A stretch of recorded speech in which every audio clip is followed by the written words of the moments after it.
The Nintendo Switch is about to turn 7 years old this year, which is already just an insane thing to think about, but I want to discuss something related to the Switch that I don't think gets enough credit, and that is the Nintendo Switch Pro controller. This is the same one that I have been using since March 3rd, 2017, which just goes to show how great of a controller it is. I remember the first time I saw this controller in the very first trailer for the Nintendo Switch. You know, the one with this song.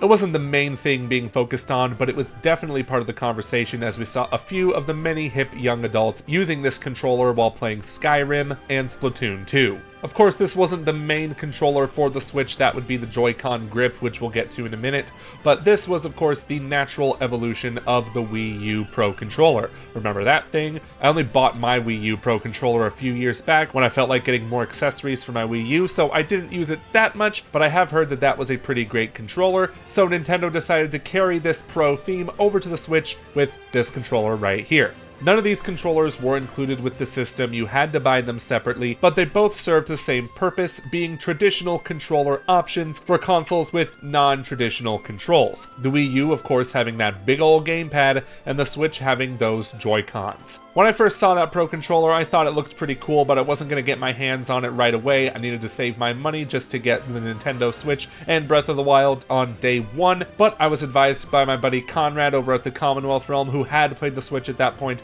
that I needed to get a Switch Pro controller. So I did pre-order one, and then I went to a preview event for the Switch about a week before it came out, and let me tell you, after playing with this controller at that event, I was so happy I got a pre-order in. In fact, let's take it back 7 years ago. This was me on March 3rd, 2017, when I opened my Switch Pro controller for the first time. It's the Nintendo Switch Pro controller. Yeah, boy. Nintendo Switch Pro controller, let's take it out. I told you, it's the second best controller I've ever played in my life. And this Ooh, doggy. has a 40-hour battery life. 40 hours, and it's probably one of the best feeling controllers you'll ever buy, really. Really though. You look at it and you're just price tag, oh, $70, I don't know if I want that. I would honestly recommend it. It's really good. It just feels so good. And to think I'm still using that same controller today. Just wild. And if you didn't pick up one of these controllers when you bought a Switch day one, or you somehow still haven't bought a Pro controller almost 7 years later, you're really missing out, because this controller, man, is certainly just one of Nintendo's best. Although I do get why some people were skeptical to pick one of those things up, because they were priced at $70 US, which was $10 more than the PS4 and Xbox One controllers. You might have been asking, what is Nintendo thinking pricing this controller so high? Well, for only a $10 increase, you really get what you pay for. This controller has a 40-hour battery life, gyro controls, and HD rumble, which was all the rage when the Switch was just announced. I mean, you could shake the controller and feel those ice cubes. It was just absolutely next gen. But I think the strengths of the Pro controller really come about when you compare it to the Switch's default controller, the Joy-Con grip. Technically, the default controllers are the Joy-Cons themselves, but if you want to play with something akin to a normal controller, you would slide these into the Joy-Con grip, and I tried this when I first plugged in my Switch. I thought I'd give it a chance before just going to the Pro controller, and I did not even leave the Resurrection Shrine in Breath of the Wild before I just switched to the Pro controller right away. For what it is, the Joy-Con grip is fine, but I don't think it's that comfortable. They even sold a separate comfort grip knowing this, and the buttons and triggers are very small. We're talking 3DS levels of small, which makes sense for portable play, but not so much for docked. If you wanted a Nintendo Switch controller that felt like it was tied to an actual home console, that would have been the Pro controller. It essentially has those console quality features, like a bigger form factor, larger buttons and triggers, while still having the same perks of the Joy-Cons, like HD rumble and that sweet, sweet gyro. I can't stress enough how much I love gyro aiming on Switch games, it just feels so precise.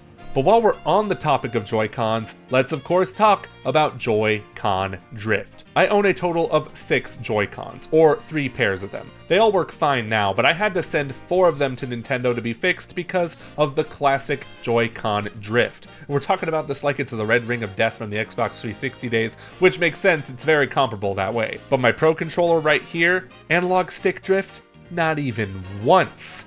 It's actually quite ironic that Nintendo released one of their best controllers alongside some of their worst controllers. I think the Joy-Cons themselves are fine, I use them frequently in handheld mode, but man oh man, they deserve that shoddy reputation because Joy-Con drift is so prevalent. But of course, the Pro Controller itself is not immune to stick drift, much like most video game controllers, and I've seen some people online say that they've had issues with drift on their Pro Controllers.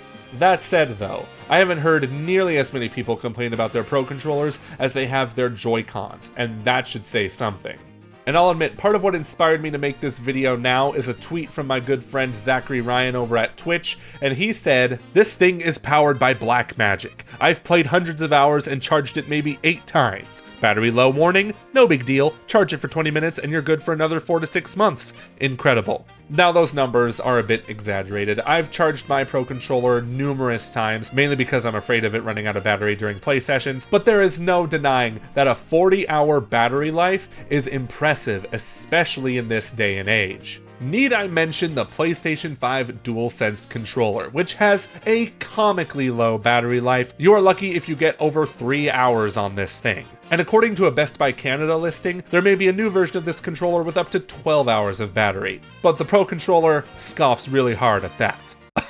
Still, this bad boy is not perfect. No controller is. Let me go over the 2 things commonly brought up about this controller, one of them being the digital triggers, which are not analog triggers. Analog triggers have been known to be far superior in that they're pressure sensitive, so if you're playing like a racing game, they'll act as like a gas pedal, where the harder you press down, the harder your acceleration goes. Or a better example would be Super Mario Sunshine on the GameCube, where you could hold down R lightly so Mario can run and spray at the same time, or hold it down all the way so he stands there because of the increased water pressure. Still, I don't have a huge problem with the triggers, I really don't. Not many Switch games even utilize analog triggers anyway. Even the HD version of Mario Sunshine has a workaround for this, so it's not something I'm too concerned about. But a more common complaint about the Pro Controller is its D-pad, as it can be quite flimsy. You could accidentally press a diagonal input if you're trying to just press one direction, and truthfully I had to look up what the problems were with the D-pad because I really didn't have any issues with it either. Even when I play a game that has the D-pad as an option to move, I more often than not use the analog stick anyway, and most modern games nowadays just use the D-pad for item switching or what have you, and I don't remember having any problems there either. So even though these complaints are very much valid, I really think they're minuscule in the grand scheme of things. Let's face it everyone,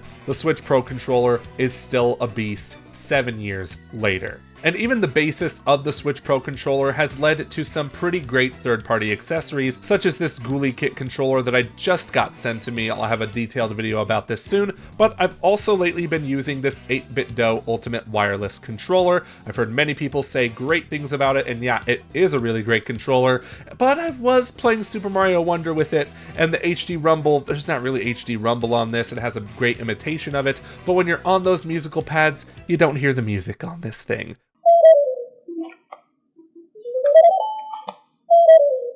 Which just goes to show that the Pro Controller itself cannot be replaced. So with the Switch coming up on its 7th anniversary, I really think we have to remember to give credit to the Switch Pro Controller for being an absolute beast these past 7 years. At least mine has been a beast. I don't know about the rest of y'all, but this thing has been a trooper for almost a decade. It's comfortable and it has the great features of the Joy-Con, such as gyro aiming and HD rumble. It really makes me wonder what Nintendo is going to do for the Switch Pro Controller 2 coming to the Switch 2. Will they even have a different controller for it? Yeah, of course, they could add a better D-pad and maybe some analog triggers if games are even going to utilize them, but as it is, I am pretty happy with the Switch Pro Controller, so much so I made an entire video about it 7 years later. It's one of Nintendo's best controllers to date, and if they give us a different Pro Controller for the Switch 2, I very much look forward to seeing what that is. But let me know in the comments, what do you think about the Switch Pro Controller 7 years later? Do you love it? Do you think it's overrated?